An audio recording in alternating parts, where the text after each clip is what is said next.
What's up, everyone? This is the Friday edition of the All49ers Roundtable, your favorite television show of all, as far as what I've heard, according to the ratings.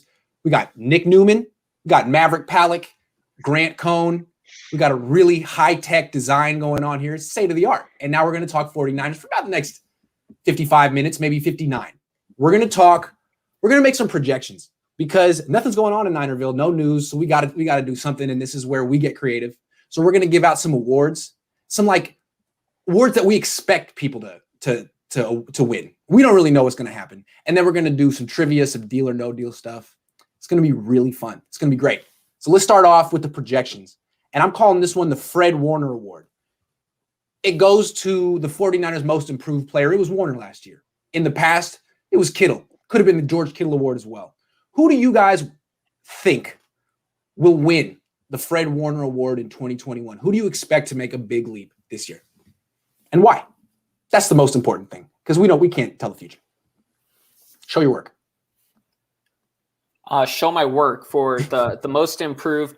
I've been saying Jeff Wilson for a while, and I think if he gets a bigger role, that would be my pick. But I'm just not sure if there will ever be a running back in this offense that can get that bell cow role. So I'll go with, I think Brandon Ayuk has the chance to, and I've been probably the least positive on Brandon Ayuk out of everyone here. I like Brandon Ayuk, but I think, Grant, you're saying rookie of the year potential before the season. I wasn't even close to thinking he would have the impact he did. And he really impressed me this rookie season. I think he can have an even better year, especially if he has the same quarterback for all 16 games. You freaked me out a little bit, Maverick, with the way you opened up with your answer, because my guy is Jeff Wilson Jr. He's so productive in a limited role that I feel as long as he stays healthy, which is the number one concern, I do believe he can put up a lot of numbers, especially in the red zone. He had 10 touchdowns last year, and he missed a quarter of the season with an injury. And even when he was healthy earlier on, he was not playing that much. I go back to that game against the Eagles when Coleman was out, Mostert was out, and they relied heavily on Jerick McKinnon. Jeff Wilson Jr. was healthy that game, if I remember correctly, and he didn't really touch the ball at all. So Jeff Wilson Jr. is my Fred Warner Award nominee, I guess you could say, early on, because I do feel like he can put up a lot of touchdowns in the upcoming year as long as he stays healthy. And he had almost 750 all-purpose yards. He can easily get 1,000 all-purpose yards, maybe somewhere in the realm of 700, 750 rushing yards and another 300 receiving. So that's my pick right there, Jeff Wilson Jr. It's a good pick. I almost feel like Jeff Wilson Jr. is broken out already, although he hasn't. He needs more touches. And with Ayuk, I'm not going to go with Ayuk because I love Ayuk. I think he's fabulous, but I think he's a kind of a poor fit, not the ideal fit with Jimmy. Once Ayuk gets a guy who can throw it downfield, he's going to be just fat. He can be breathtaking. He'll be like an all-pro player. But right now, I kind of feel like Deebo is more in Jimmy's wheelhouse. But I'm just saying all this to preface my pick. I'm going to go on the defensive side, and I'm not going to pick Javon Kinlaw. As optimistic as I am about Ayuk, that's pretty much as pessimistic as I am about Kinlaw. I think that's who he is. Good player, but not someone you want to take in the top 15. I could be wrong. I'm not going to go with Kinlaw. I'm going to go with Dre Greenlaw. He'll be entering his third year the way Fred Warner did last year. He's been a good player his first 2 years. I think he's improved from year one to year two.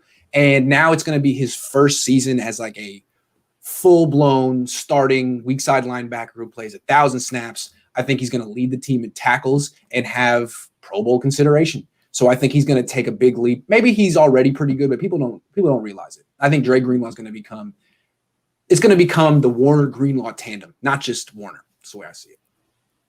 Like we were. We're just projecting. What do you think, Nick? Well, Greenlaw, I can use that same argument you just gave me about Jeff Wilson Jr. I think that's Greenlaw's just as much broken out as Jeff Wilson Jr. But I agree with you. That's a good point. You're right. I'm a total hypocrite. You're right. But hey, on a serious note, he's playing right next to Fred Warner. And there were times this past season where he looked like the better linebacker on the field at times. We all know Fred Warner is the significant linebacker. He received all-pro honors, but there was times this season where it was tough to tell who was better than who. He was flying all over the field to close out the year.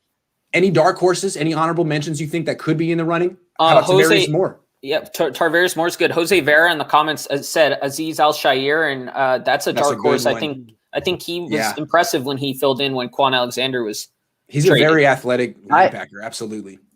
I was thinking about this earlier. A dark horse I have because I do think he's going to be penciled into a starting role is Kevin Givens. And that's a really good one. That's a great one. I'm so high on Kevin Givens, and it wouldn't he surprise could get 7 or 8 me sacks next year. I think so. Yeah. Great call. I got one more. Emmanuel Mosley. Third-ish year, maybe fourth year. But he could be, maybe if he's a little bit bigger, a little bit stronger. He's got some bird legs. If he could bulk up a little bit. Okay. Let's go to the better one, the more exciting award, the Mike Mcglinchey Award. This goes to the 49ers player who regresses the most. It used to be the Dante Pettis Award, but he's not on the team anymore. He has bequeathed it to Mike Mcglinchey. So who do we project? Who do we think is going to get the Mike Mcglinchey Award this year? And remember, if it's your favorite player, don't take it too personally because we're just guessing. And if you're watching and we name you, use it as fuel. River Craycraft. You're not going to regress. You're on the come up. So who's first here? Who's going to regress? I'm first. This is a tough one to answer. Yeah. If the pass rush takes a step back from 2020, I have to point to the secondary because I can't really see the offensive side of the ball, any player in particular, taking a step back. Emmanuel Mosley is actually someone that comes to mind. Jimmy Ward, if the pass rush lacks, the secondary could get exposed. And when you don't have a guy like Jason Verret, who may also take a step back, I got to point to someone in the secondary. I don't have anybody specific. Yeah, I wish I could give you a better answer than that. That was a good one. It's gonna be interesting to see how the secondary responds to the possibility of not having as good of a pass rush. I don't know if I really have an answer for most regressed. I think a lot of players didn't really, in 2020 at least, didn't live up to their full potential of what they were in 2019. But I think there's a couple guys that maybe just won't have excellent years that will still have good years. Like maybe Carrie Hyder, if he returned, he was a game breaker. And I don't know if he's a top 20 defensive lineman in the NFL. He was awesome last year, and it wouldn't be regressing. It would just be maybe coming down to earth a little bit. But I don't think I would pick really anyone on the team. I can't really think of one. Sorry, Grant. That's fair. It's kind of who's going to suck next year for no reason? Why would it's like? Well, both came out of nowhere too. Your your past winners were guys that I don't think people really expected. True. So it's just a crapshoot of. Yeah. In retrospect, maybe you could have seen Mike Mcglinchey's regression coming if you knew that he was so reliant on Joe Staley's mentorship and leadership, but I didn't see that coming. I'm just going to take a shot in the dark here. Some people are saying Armstead. I mean, he already regressed back to the mean. Some people are saying Tomlinson. Yeah, I think that he's kind of on the downward trend. Some people are saying Robbie Gould. Yeah, I think he's been regressing a little bit. But I'm going to say, screw you, Jose. Why don't you come in and get some of this? No, I'm going to say Jimmy Garoppolo. And here's why. I think he can't move anymore. I think he's pretty much stationary. I think he's losing confidence. I think he was a pretty confident quarterback in 2019. I think a lot of that is gone. And if he comes back and they don't rework his deal, I think there's a very high chance they'll lose Trent Williams, which means the worst pass protection or one of the worst pass protecting units in the league could get worse. I think what could happen in 2021 is that Jimmy comes back and plays worse than last year. And whether he gets hurt again, I don't know, but I think he could get benched, not because he stinks, but because I think for Jimmy to work, he would need to be in an offense with a terrific offensive line and a quick passing game. And that's just not what the Niners are. So my hot take here is Jimmy G will be the Mike Mcglinchey Award, because right now I think a lot of people are still giving him the injury excuse. Like, look, when he's healthy, he's really good. Is he healthy often enough? No. But if he is healthy, the Niners can win. I think maybe that narrative will finally end. And I don't mean to be negative. I just had to pick someone. And I don't feel like the Niners are setting him up for success. I just don't. With that offensive line, maybe losing Trent Williams too. Oof, good luck. So, a good one. But that just means he's going to go for 4,000 yards this year. Oh, let's talk about three players in particular, starting with Deebo. I'm not projecting him for the Fred Warner Award or the Michael Mcglinchey Award. I think he's already broken out. We know what he can do. And he didn't regress last year. He got hurt. So what do you expect to see from Deebo Samuel in year 3? I think Deebo Samuel can have a much more similar year to what he did in 2019 if he can stay healthy and take what he did against the Rams this season and kind of multiply that out over a couple more games. And that's a solid year. Kind of what Brandon Ayuk did this year, honestly, but with more touch passes. And especially if Jimmy Garoppolo's there, where touch passes are even more common, then I think Deebo Samuel can really make some guys miss. And think of what's going to happen, especially with the Rams defense, if they can't re-sign John Johnson and they'll only have really Micah Kiser roaming as a linebacker, then that frees up more yards for Deebo Samuel. What the Seahawks are doing on defense, Deebo Samuel can still do well against them. So that's 4 games right there where he can perform pretty well. I think he'll be better. I don't know if he'll necessarily be Pro Bowl level, but I think he'll have a solid, what would have been last year's second full season in the NFL.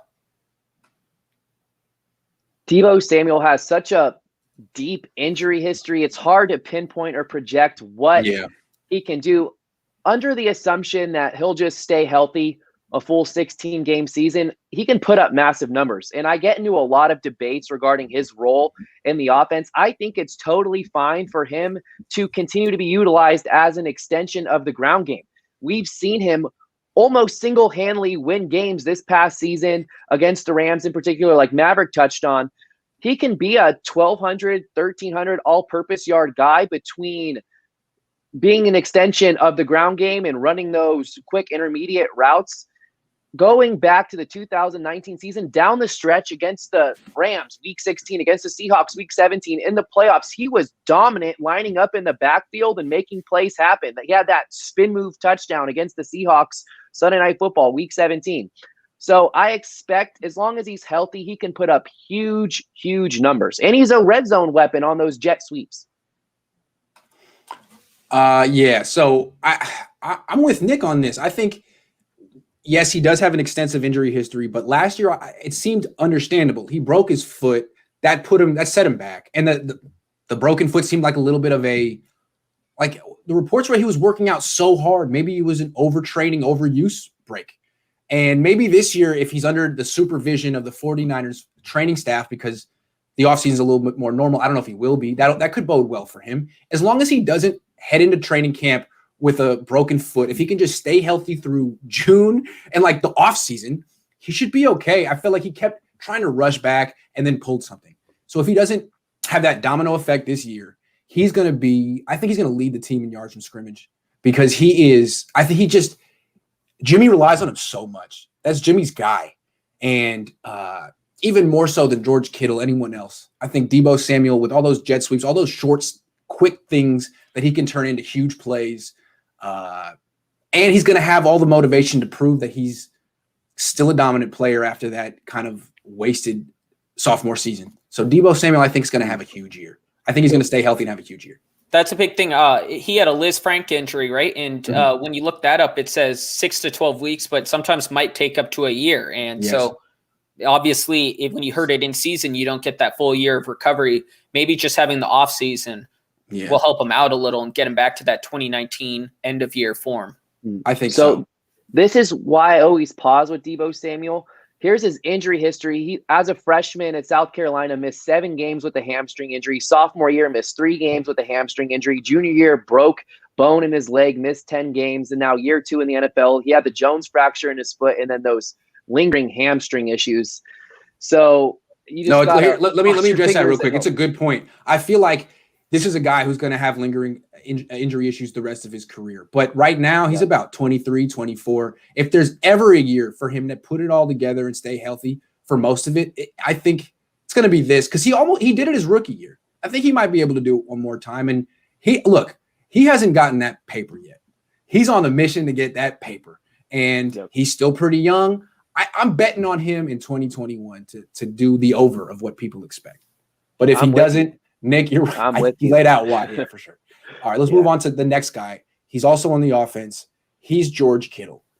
He played well last year when he was healthy, but he got hurt twice. The first injury wasn't his fault. It was jumped up to catch an errant pass and came down and got hit in the knee. Came back, and then the second injury was, I'm not saying it was his fault, but it was just freaky. He was running, the foot broke. It was like a non-contact injury. but it was during a game. So what is your projection for George Kittle's 2021 season? He's like 28 now. Nick, you can start off if you'd like. George Kittle's 2021 season, he'll be a first team, second team All-Pro as long as he stays healthy. And going back to his injuries, I wrote an article last offseason going into the 2020 season about how he should consider changing his playing style. And a good friend of mine, Mike Schumann, and I sat down and we addressed the cause for concern with his playing style, how he's kind of just a battering ram, refuses to go out of bounds, he always fights for that extra yardage, and it gets the team motivated. A lot of good comes out of that, but it's eventually going to take a toll, especially on him, especially in the later stages of his career. So he has to consider making adjustments and just going out of bounds and not taking those unnecessary blows. But as far as projection goes, I see him picking up right where he left off this past season. Just looking at how he returned those final 2 games of the regular season and what he did, you can just tell that he's a huge difference maker, and this team is so much better with him on the field. I think he'll naturally miss a game or 2 every season, but I think he'll pick up, like Nick said, right where he left off. He's a top 3 tight end consistently every year, and Darren Waller kind of put his name into that ring last year, but George Kittle's going to come back out with vengeance because Travis Kelce was deemed the greatest tight end season in a long time last year, and George Kittle will want to one up that. And I think he's a vengeful player, and that's always a good thing. And I think he'll have a better season if he can stay healthy. Those foot injuries, as we're talking with Deebo Samuel, are always concerning. Same with knees and back. So if he can just avoid the back injuries and keep that foot healthy, that's a good sign for him, and he should be able to get close to that 1,000-yard marker again. I'm a little more pessimistic on Kittle. He's a great player, but as Nick pointed out, he has this very particular playing style. Him and Deebo are similar, except he's about 5 years older than Deebo, and he's taken a lot more NFL collisions than Deebo. And his body's been breaking down a little bit for the last few years. He's got that shoulder wrap on. He plays through a lot, broken ribs, tough guy. But I think, as Nick pointed out, eventually it's going to take a toll. It's going to catch up to him. And I think that's why I'm concerned about his foot a little bit more than Deebo's. I feel like we saw it last year. That was a concerning injury. He was just running down the field and his foot broke. Who's to say that won't happen again? Is his body starting to go? He plays a very physical style, and he's almost 28. So I actually expect this to be sort of what we get from George Kittle in the future. A lot of missed games, not just 1 or 2. And if he plays more than that, God love him. I think once the dude's body goes, it's not coming back. Maybe he'll have a year or 2 where he doesn't have the big injury, but just his playing style, he's not going to go out of bounds. Nick, you know that. He's not. He's absolutely not. One thing to talk about the 2 injuries he experienced this year, and you touched on this already, Grant, they weren't necessarily a correlation to his playing style, right? Right. They were just kind of 2 bang plays, which is, you know, so maybe it won't catch up. It just seems inevitable that his playing style, it just naturally takes a toll on your body. It does. And so now you kind of see why I've been trying to get the fan base into the idea of maybe trading Kittle soon, because if I'm right, his value is going to go down. He's going to have the label as great player when healthy, but injury prone and aging. So if I'm wrong, he's still the catalyst and the best player on the team. If I'm right, he is a depreciating value asset. So we'll see. Hopefully I'm wrong. But even with the depreciating value, there's still some positives. If you just compare him to, Rob Gronkowski's the best tight end of all time, probably. Who's had a lot of injuries. Yeah, a lot of injuries. And just so he was 31 this past season, and playing after sitting out a year, he played all 16 games. But his last full season was 13 games, 14 games, and then 8 games, and then 15, 15, and 7, 11. So he's only played 16 games 3 times in his career, his first 2 seasons, and then last year. So even if you're injury prone, there are some similarities with Gronkowski and Kittle, where maybe just a year off 4 years from now can revitalize it all. That's wild to think that basically, what's his face, Gronkowski, retired after 29. And Kittle is going to be 28 in October. I don't think he's close to it, but it's crazy to think that. He's little Gronkowski, right? He's like the mid-sized Gronkowski. If Gronkowski is the Escalade, then he's like the the mid-sized sedan version. Doesn't go Gronk and then Kittle's baby Gronk and then Robert Tunyon's baby Kittle and then just keep going. Exactly. So yeah, I mean that puts it into perspective. He's taken a lot of punishment. That amount of punishment forced Gronkowski into a 1-year hiatus. I don't think Kittle's there yet, but that's why I'm a little more pessimistic. I feel like these things are going to add up. One more thing with the Kittle, accumulation of it. What? I have a hard time seeing him getting a second huge contract. Like, I feel like the contract he received this past offseason, he'll be able to make the most of it and be a tremendous player for the next 4 or 5 years, however long he's under contract for. But it's going to be difficult for him to get another massive contract when this one expires, given his playing style. And I agree. All right, last guy to project, Nick Bosa. What do you expect and why? Just in 2021. I can start off. Would Carrie Hyder Jr. have last year 8.5 sacks, I believe? I'd say something similar to that, just because I think Nick Bosa, unless they get another interior defensive lineman, is going to be double and triple teamed a lot. I think he can still overcome those double and triple teams because he's very talented. But I'd say 10 sacks would be a really good year just based on how teams are going to be blocking him. So I'd say 8.5, 9 sacks would be a solid season, especially a solid return from an ACL injury. And there's been discussions about how it was a little worse than just a straight ACL injury. If he can get 8.5, that'd be huge for this defense. Yeah, I'm right there with Maverick. I think 8.5 is a good target number too, because of all the attention he's going to draw from opposing offensive linemen.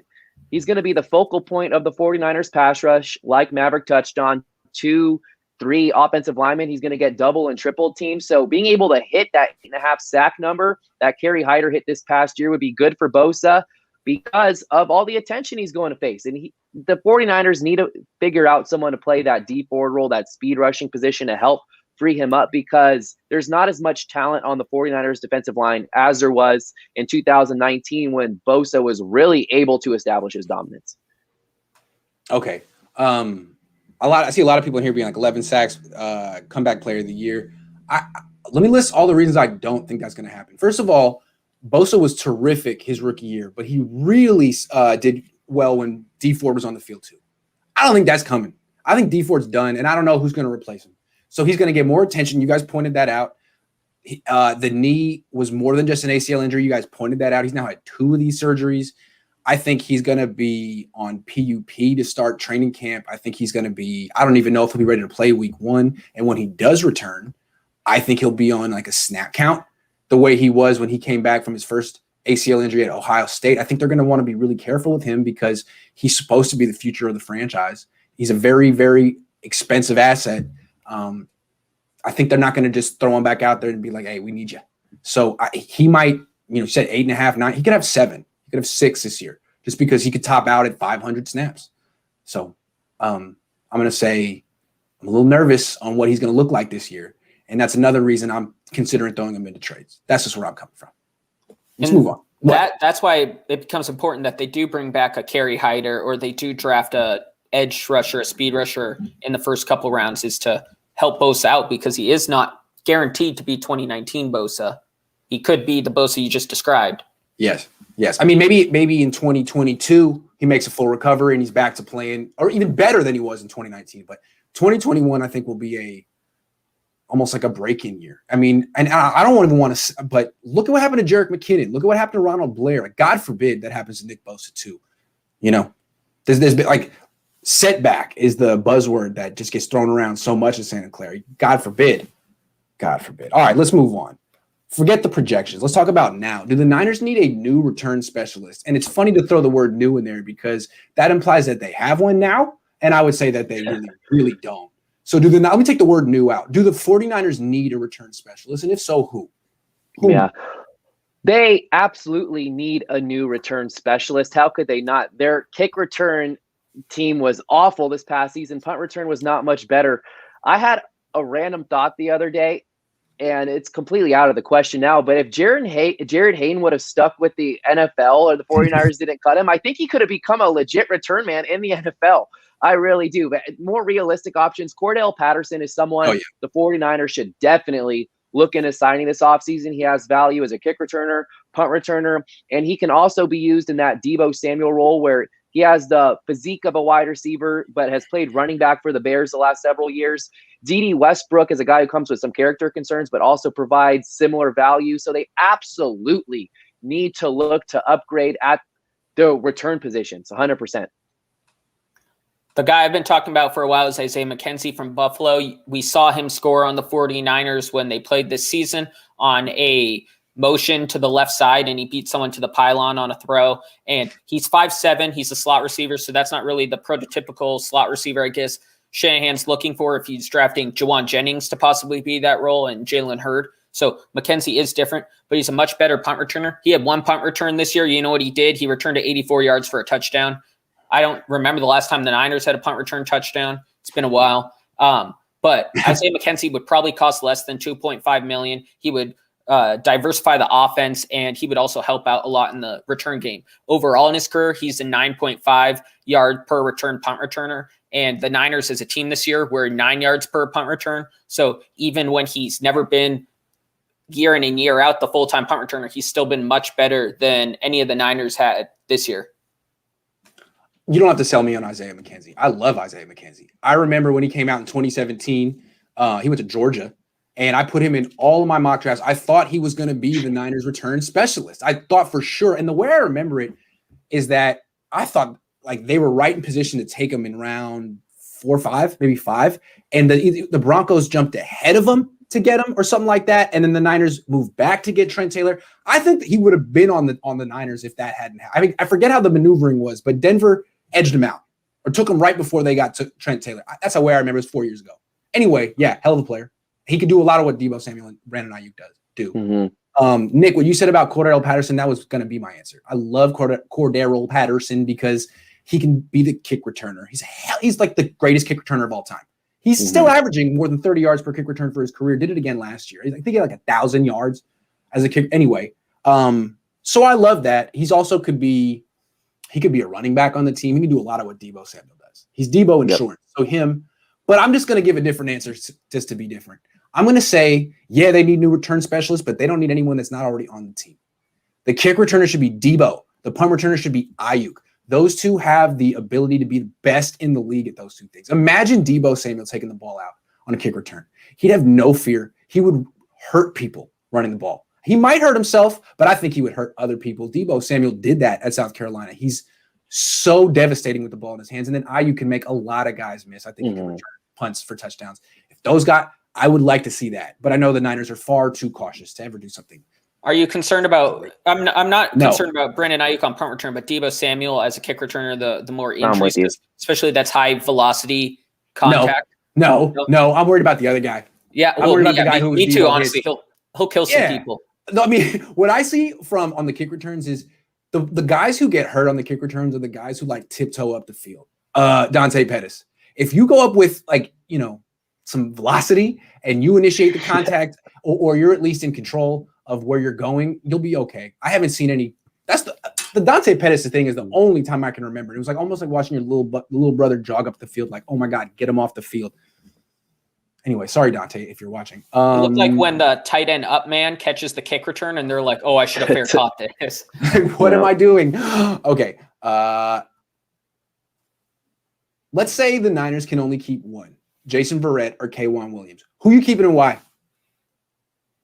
I would keep Jason Verret personally because I think the 49ers have shown the ability where they can find some, maybe not Kaywon Williams level slot corners, but even with Kaywon Williams in that sense, they can find some lower level slot guys and turn them into pretty good projects. DJ Reed, although not with the 49ers anymore, looked pretty good. Jamar Taylor. I know, Grant, you love Jared Maiden, and that kind of makes it easier to move on from Kaywon Williams, although he's very talented. Jason Verret, they have not had the ability to really develop any outside corners. Akella Witherspoon, it took being benched 6 times before he really had a couple good games at the end of this year. And Emmanuel Mosley, I think, surprised people at the beginning, but regressed a little. And hopefully we'll get back to where he was at the end of 2019. But I think Verret's much more important to this team's success.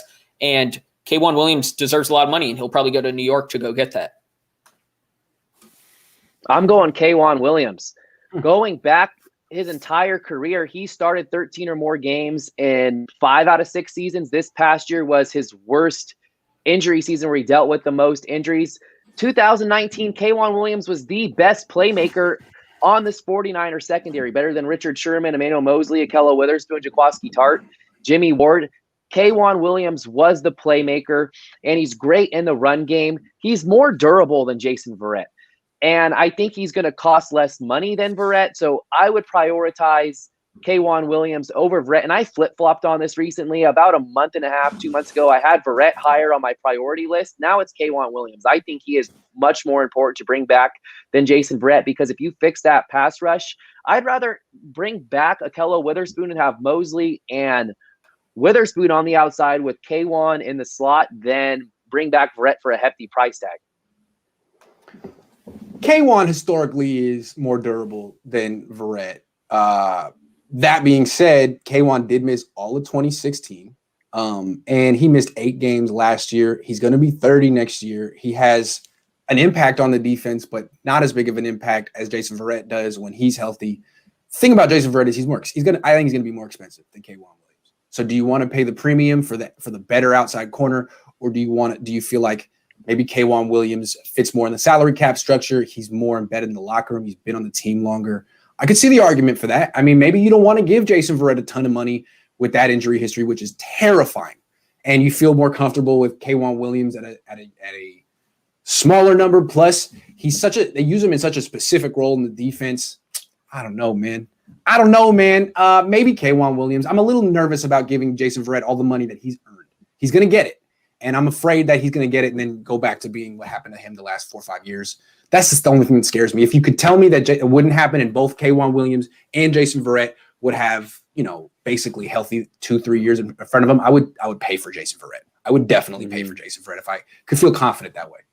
So I didn't. Grant, I know you touched on Williams missing the 2016 season. I'm not 100% sure that was due to injury though, because he had some fallout with the Cleveland Browns where he was like out of the league for a year. And then the 49ers signed him before free agency started. So I'm not something weird. It could have been because of injury. I'm not. Yeah. No, good point. There was something weird there. I forget exactly what it is. I couldn't really pick. You guys both made good arguments. All right, let's move on. This is sorry. Okay, I'm gonna go with Kaywon. I don't really feel like giving Jason Verret the money that he's gonna get. He earned it. He's gonna get. Well, you might talk about that in a minute. This is kind of a segue into our next thing. Our next thing is a new segment called Deal or No Deal. Maverick Leads Trivia. Now, I don't know if it's going to be a weekly thing. Probably not. But today, it's a thing. And it's Nick's thing. It's Deal or No Deal. He's going to give us some hypothetical contract offers that the Niners can make to some of their free agents, and we'll say whether we're in or out of those. Maverick and I. All right. Well, you can too. Deal or no deal. Trent Williams, 3 years, $66 million, $33 million guaranteed. Now, let me give some context here. Spot Track has this market value assessment. They assess his value at only $18 million. And I feel like that would be a no-brainer. So David Bakhtiari, he received was $23 million annually, and Laramie Tunsil was $22 million annually. So I gave him the Laramie Tunsil $22 million average annually. So deal or no deal on that. 3 years, $66 million with half of that guaguaranteed for Trent Williams. Are we just saying one word, or can I give like a sentence or two? No, go ahead. Say why. Say what you're gonna do and why. I'd go. Although I think Trent Williams is very important, I think he might even get more than that. I'd say no deal because I think you can get Verret, Juszczyk, and Carrie Hyder for the same cap hit. Yeah, I say no deal. He's a hell of a player, and if you can get that money, great. But look what Laramie Tunsil's getting that much money. He's about as good as Trent Williams. What can one offensive lineman do for you? You're still 1 of 5. You play the most important position, but you're still 1 of 5. And Trent Williams is, I don't know if Laramie Tunsil's the same way. He's not a leader. You would want to be like some of that money to get, some leadership there too. So no deal. No deal. Let someone else make that mistake. Where do you look to then address left tackle? You can go through trade. I've been saying, Terran Armstead, or if the top two tackles are there, great. If you need to trade back a little and get Bear Tucker or Darisaw or Mayfield, I'm happy with that too. Yeah, Slater or Sewell. I would go for Sewell. I got my own little master plan, but if you can't get people to trade with you and people, I mean, if no one says yes, then yeah, just Slater. If you go through the draft, though, to me, it almost solidifies that Jimmy Garoppolo is your starting quarterback in 2021. That's why this Williams signing carries so much weight, in my opinion, because if you have to address left tackle in round 1, then Garoppolo is almost a sure thing to be your quarterback in 2021, unless you trade for Watson later on. Okay, moving on to number 2, Jason Verret. Deal or no deal? 2 years, $17 million. Half of that money guaranteed, 18.5. You signing Jason Verret to 2 years, $17 million. Wow. You go ahead.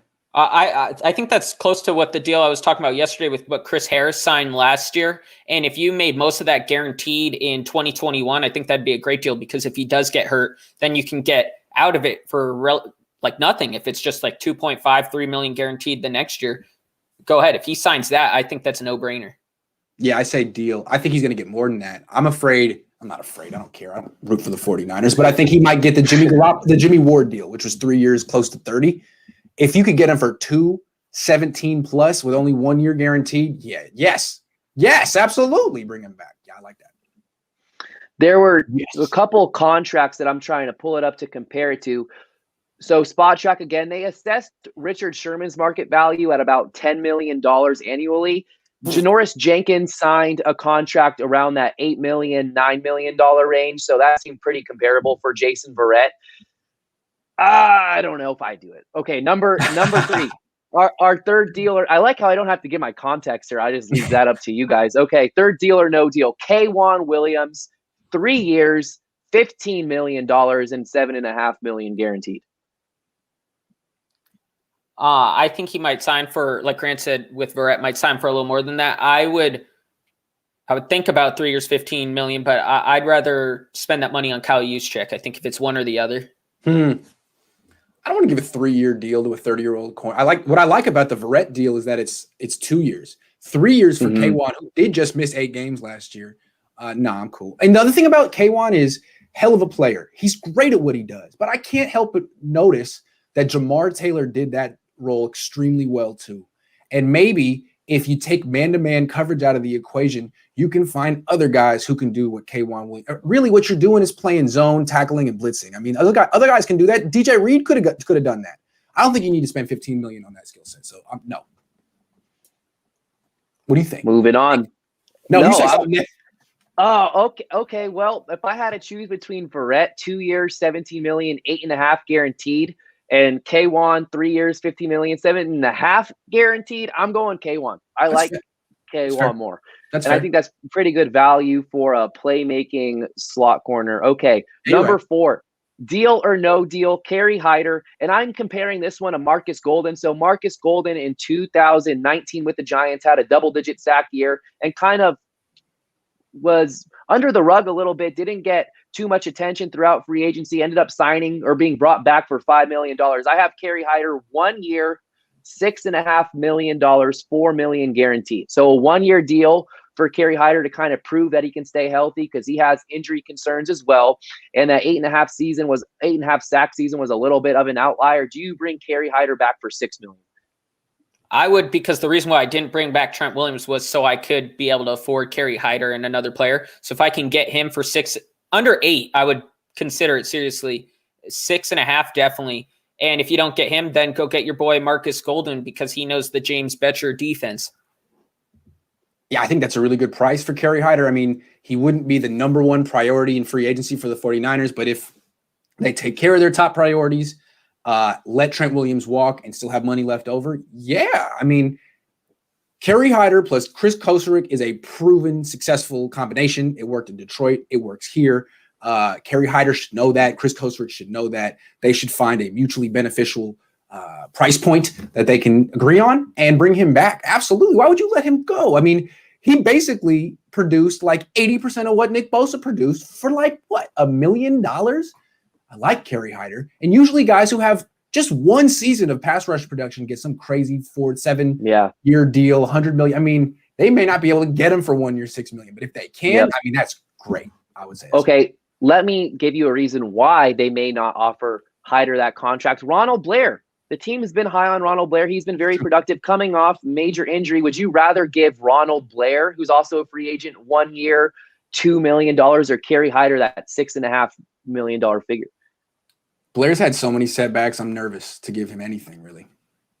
Hasn't played in a long time. And it's not like he had a ton of athleticism before the injury. This might be a career threatener. It's been a while. And all right, here we go. With that, go ahead, Nav. I was just going to say Hyder's peak, even though I don't know if he'll reach that peak that he had last year. I don't think Blair has ever touched what Hyder was last year. Although I like Blair as a backup, Hyder has starting potential. For sure.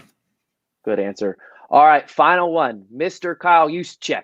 3 years, $15 million, $7.5 million guaranteed. Oh, interesting. The same exact deal that you proposed for Kaywan. Mm-hmm. I like it. What do you think, Matt? I go deal unless you really fall in love with Tommy Tremble in the draft, who I think is a cheaper, close version to Juszczyk. But I'm taking that deal with Juszczyk because he's proven and he's a leader on the team. Yeah, guys like Mike Mcglinchey get all this credit for being great run blockers, but it seems to me that the most important run blockers are Kittle and Juszczyk. I think that's a fair price for him. Mm-hmm. And Juszczyk's first contract he signed was 4 years, $21 million. So this is a little bit of just a tad bit of a pay decrease because he's getting up there in age. So it seems like a reasonable contract for Kyle. COVID Juszczyk contract. to be on the field more. Yeah. I do it. And Maverick, I think you nailed it with opposed to giving Trent Williams that much. I grant you too, opposed to giving Trent Williams that $22 million figure, use it to kind of bring back guys like Juszczyk and a Verret or Kaywon Williams and Carrie Hyder. I think that's probably the best way to go, unless they can get him for that $8 million range that Spot Track suggests his market value is. I just don't see him taking $18 million. It's the same logic the Niners used last year to trade DeForest Buckner. It's like, if we keep him, we have to lose all these guys. We want to keep all these guys. It opens up space for us. The problem is DeForest Buckner was a 25-year-old durable leader. Trent Williams is easier to let go of. He's almost 33. He's not a leader, and he does miss games. So, yeah, I'm cool with letting him go to bring back a lot of other players. You just have to have a plan to get a replacement. What, Matt? I was just going to say, to bring it to baseball, thinking about what the A's did this year, they let Marcus Semien walk to the Blue Jays. He signed a 1 year, $18 million deal. The guys they signed, they got Trevor Rosenthal to be their closer, Sergio Romo, Yusmeiro Petit, and Mitch Moreland, and that added up to $18 million. So they literally swapped contract for contract. I'd rather have Semien on the A's, but still, that's kind of similar to what they would do with Trent Williams in this situation, is use that money for a couple guys. Okay. Any more deals or no deals? Cool. Let's do some trivia. Trivia time.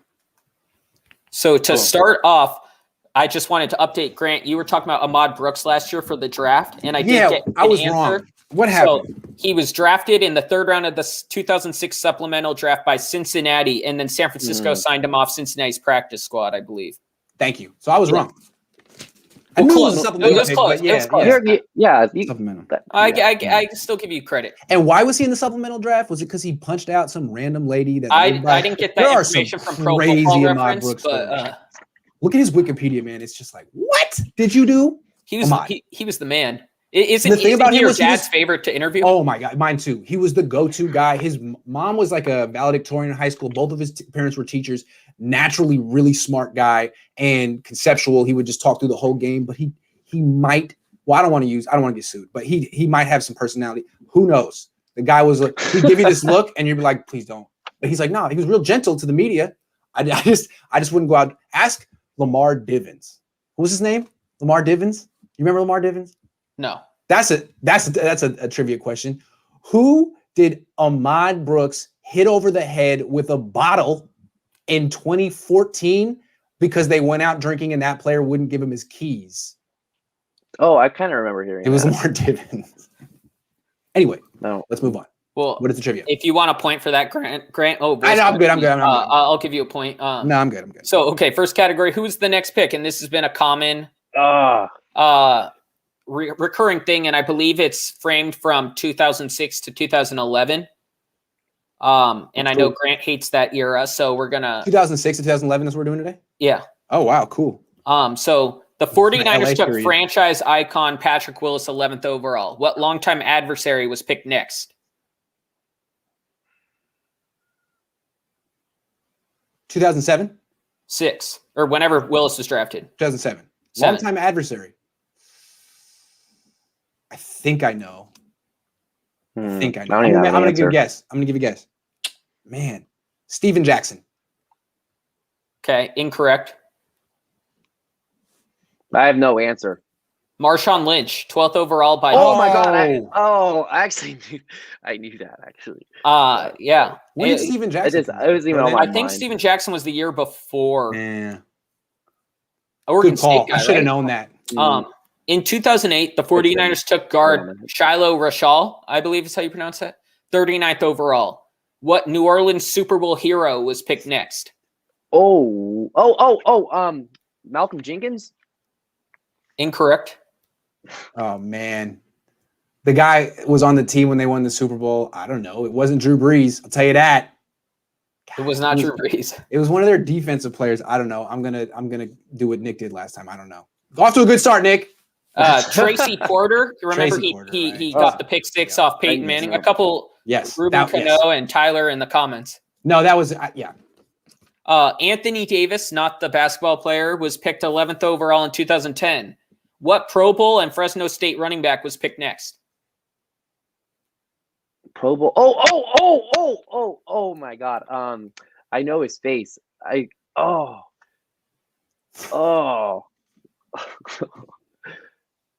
can give you the team if you guys need. I know. I think I know the team. Was it the Chargers? It was the Chargers. Oh, what is his name? This is gonna bother me. I know he was bald. I'm pretty sure.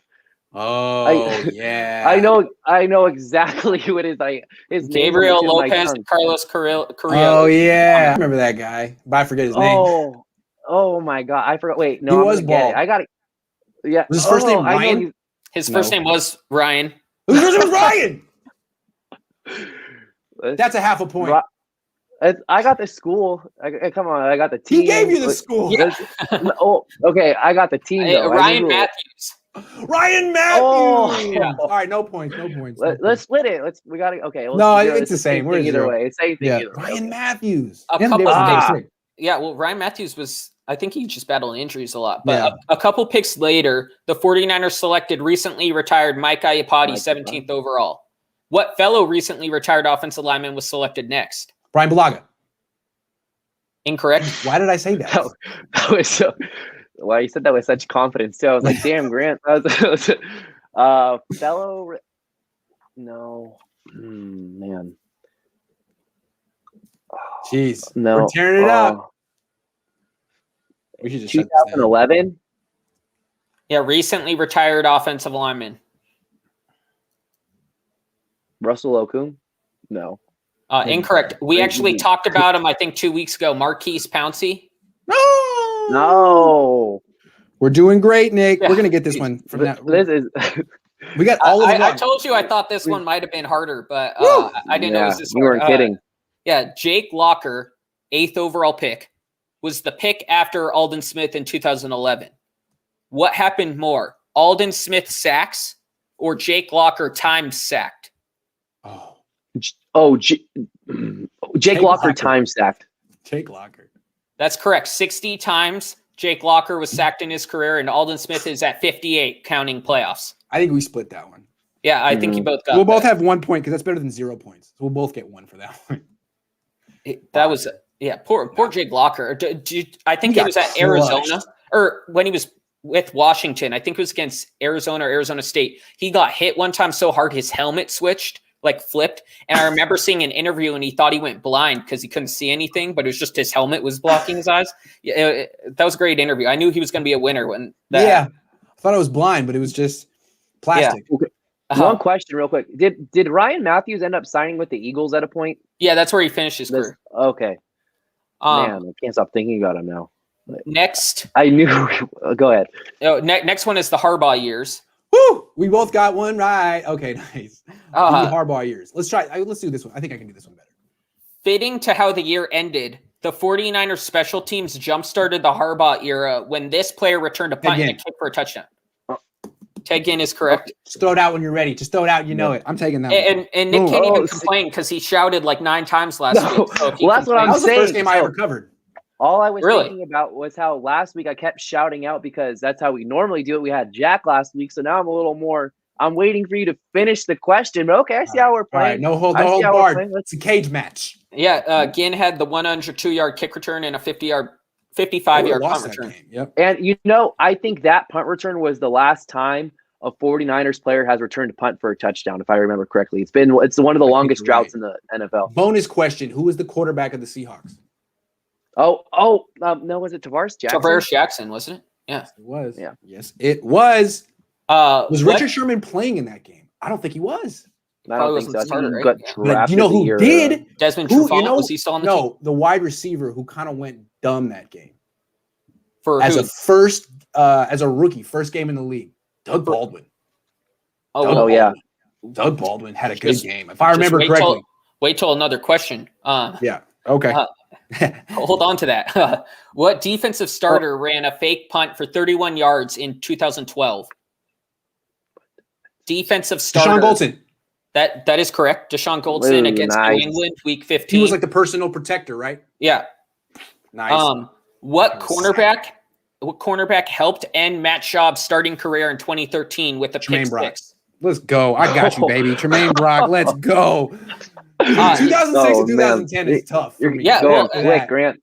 Matt Schaub, I think Richard Sherman picked him off to win a game, and then the next week on Sunday Night Football, Tremaine Brock got the pick. And it was like 4 weeks in a row that he was throwing pick sixes. Yeah. Yeah, it was tough. 4 quarterbacks attempted a pass under Harbaugh. Name them. Quarterbacks. Are we going to – okay, how you go first, and then I'll go. Okay. You go first. 4 quarterbacks attempted a pass under Harbaugh. I'm trying to start with the more challenging ones. Is Blaine Gabbert one of them? Blaine Gabbert is one. Alex Smith. Alex Smith is one. Colin Kaepernick. That is the third. So what is the question again? 4 quarterbacks attempted a pass. Attempted a pass. Yes. Okay. And then if you guys tie, because if you get this, it's 2-2. We'll expand to other positions that threw a pass. How is it 2-2? I don't think I'm going to. If Grant gets it, it will be 2. Oh. Gabbert attempted a pass for Harbaugh? Yes. Huh. Okay. Oh man.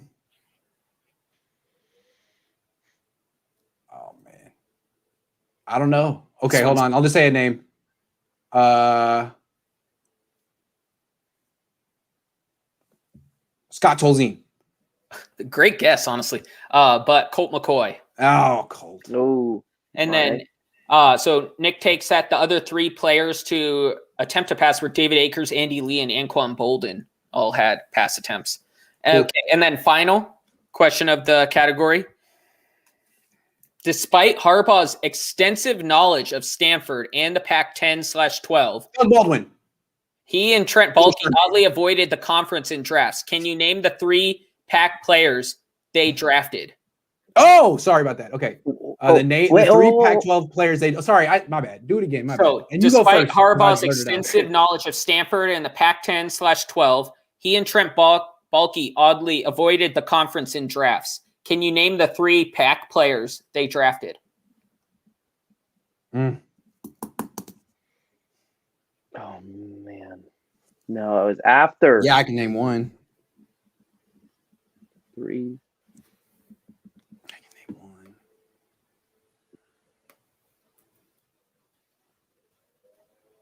I can't name. I can think of 2, but I forget the dude's name, and the third is just. They never had a UCLA player on the team. I can tell you that. Okay, can I name a name since Nick is taking too much time? I'm gonna name a name. Go ahead. Yes. LaMichael James. That is one, yes. Okay, LaMichael. Let's see. Man, that was the easiest one. This is gonna be tough sledding. There was a wide receiver from USC, if you can remember his name. I'll never forget this name because it's the guy they 2011. Ronald Ronald Johnson is correct, and they should have picked Doug Baldwin there, but they didn't. I couldn't think of his name. It's not Ronald Jones. That's the running. Who was a couple picks after LaMichael James was Mr. Russell Wilson, so that would have been cool. But Niners made the right call though. It got them that cap pistol touchdown run against the Packers, having LaMichael James. Since I gave him a hint, can you give us a hint for the last one? USC is the other college. Oh, Marcus Martin. Marcus Martin is correct. With Gabe Jackson and Trey Turner still on the board, they chose Marcus Martin. That finishes it off. What's the score now? I'm down 3. I think it's 4-1. No. It's 5-3. It's 5-3 because you got the previous one. You got the previous one. Okay. You got Gabbert and Alex Smith or whatever. So, yeah. And then we got, where did he go to college again? Okay. All right. This is a fun one. Doug Baldwin. Sorry. I'll just do Doug Baldwin. He's the new John Theus. New defensive coordinator D'Amico Ryans was a second-round pick by Houston out of what college? Alabama. Yeah. Alabama is correct. That's right. That's right. That's a point. 5-4. The 2020 49ers had three wide receivers that went to Washington schools. Rank them in order in receiving yards last season. Do you want to go Say that first? one more time? So the 2020 49ers had 3 wide receivers that went to schools in Washington State, not Washington, D.C. Rank them in order in receiving yards last season. I'll go first, and I'll go Kendrick Bourne. Also, that is correct, Kendrick Bourne. But also people in the comments are saying I missed Kyle Williams. He was drafted in 2010, which was Singletary and Jim Tomsula. So he's not a part of that question. You tell him, Mav. Yeah. I just want to make sure. And this was 20 what? What This year is season, this? 2020. 2020? Yes. They had 3 players that went to Washington schools. Okay, And Nick got the guy that had the most receiving yards. All right, number 2 was River Craycraft. River Craycraft is correct. Yeah. Well, hold on. So how are we gonna? Because we both know who number 3 is. Should we say it at the same time? Yeah, it can be a tie because 1, Whoa, 2. I think we. Wait. I mean, I think it's a tie. Yeah, if we both know it. yeah. Well, no, you said they caught passes, right? no, the most receiving yards. So what if they have 0 receiving yards? Then he's third. It counts. Okay. You want to say well, it? we got it. All right. It's Pettis. Yeah. It's Pettis. Yeah. We split Yeah, that. So no points. We split tie that. on that one. So it's still 5-4 me. Close. Yeah, I was just banking on one of you forgetting what school River Craycraft went to, but That's right. How could I forget? I'm a River Craycraft fanatic. I know all kind of River Craycraft trivia. yeah. I know what his parents are named. They have Good the for same you. name. I forget actually what it is though. I think it's Tracy. I think they're both named Tracy, and he has all kind of like his brothers and stuff. All like have like amazing names as well. So just Wikipedia it. Sorry, I thought I knew it off the top of my head, but I don't. Okay, well, who's next? Matt Cole, who I was talking about earlier, a receiver I am excited to watch next preseason, became the first NFL player from Mckenzie University. Matt Cole. The hell is They that? signed. The Niners? Yeah, I know. Yeah, Oh wow. Yeah. Oh, okay. According to the Call Star banner, he's the first player from that school, Mckenzie University. What state is Mckenzie in?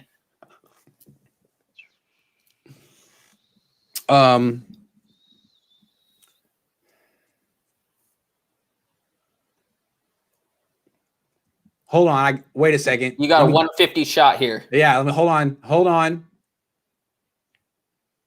Pennsylvania. Okay, Nick, you got a 1 in 49 shot. Arkansas. R. Lopman got it in the comments. Illinois. Hey. And I was apparently lying. it's the oldest university in the state, according to their Wikipedia. Thought that was interesting. How about that? I knew you guys weren't going to do that, but I just wanted to That was a good one. Yeah.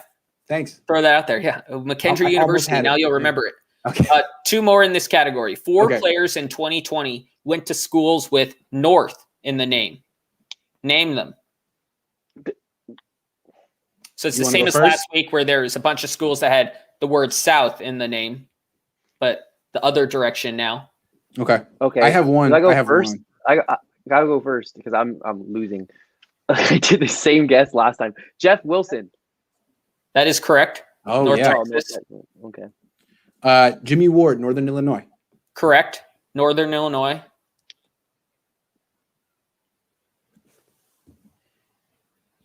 Both play defense, if that helps you out. The 2 of the remaining ones play defense. Yeah, the last 2 play defense. Okay.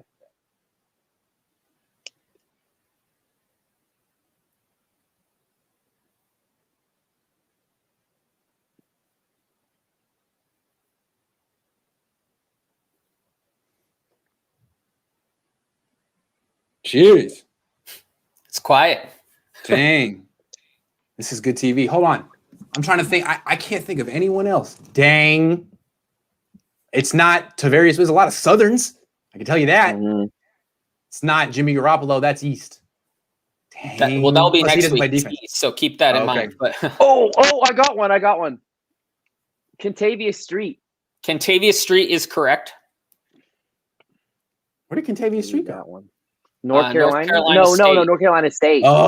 Oh, snap. All right, well, I'm not going to waste everyone's time thinking. I The don't know. last one is you get the point. Dante Johnson, also went to NC State. Good call. All right, it's all tied up. Going into final. Oh, there's one more? Wow. Yeah, this is the last nice. one before final. This Nice. is my favorite question of the whole thing. What is the state the most 2020 49ers went to college in? They must have played a game. So what is the state the most 49ers played in college in? Meaning if a bunch of people went to University of Alaska or whatever, that would be their state. Got it.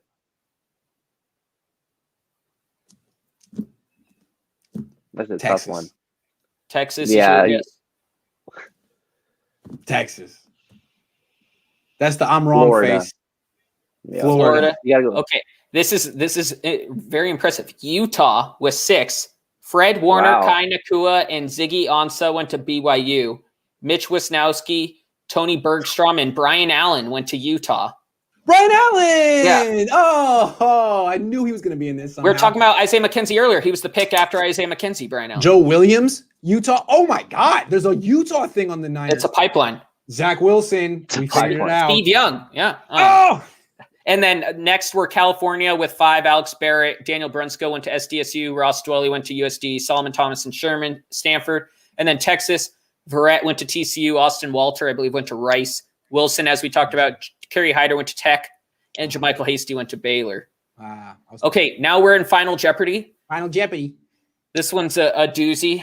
And we have a tiebreaker in case you guys end up tied.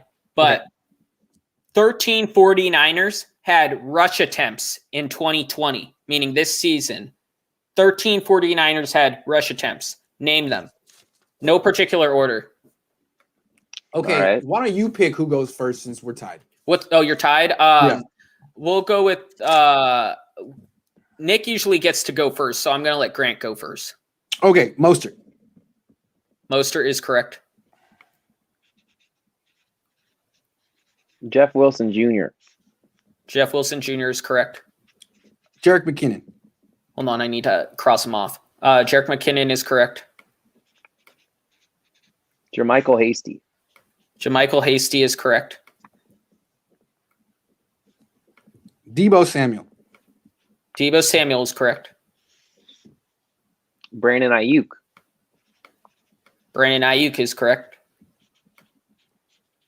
Okay, hold on. Rushing attempts, you're saying. Yeah, and Neil Downs count as rush attempts, just so Nick everyone knows. Mullins. Nick Mullins is correct. CJ Beathard. CJ Beathard is correct. Kyle Juszczyk. Use check.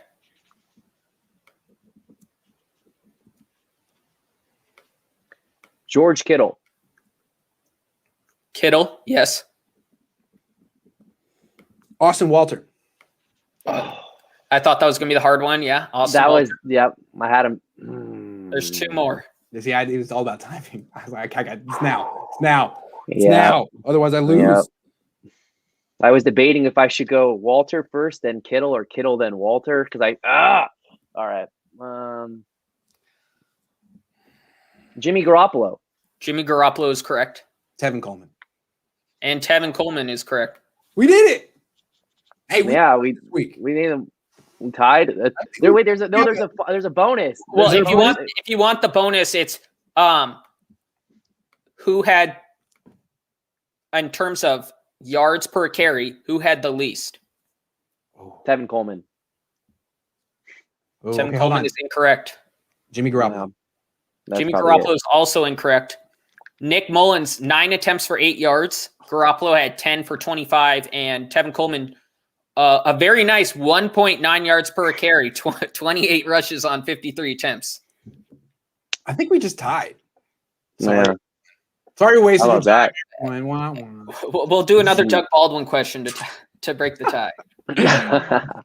No, I'm going to give it to Nick today because I feel What? like I stole a point here or there. Are you serious? I thought I stole a point. I thought I was down 1. That was fun, though. I'm still mad at you guys for last week, so I'll give Jack Hammer the win again because we started off slow, but we got on a roll. I went up 5-1, and Nick came all the way back. That's impressive. This is the stuff that we're going to tell our grandkids about. Everyone, thank you for watching. I'm going to go take an hour off, and then I'm going to be back with Big Face Kev. We're going to do a little Justin Fields film breakdown because we haven't looked at him enough, and why not? So thanks, everyone, for watching. Be back a little later. See ya.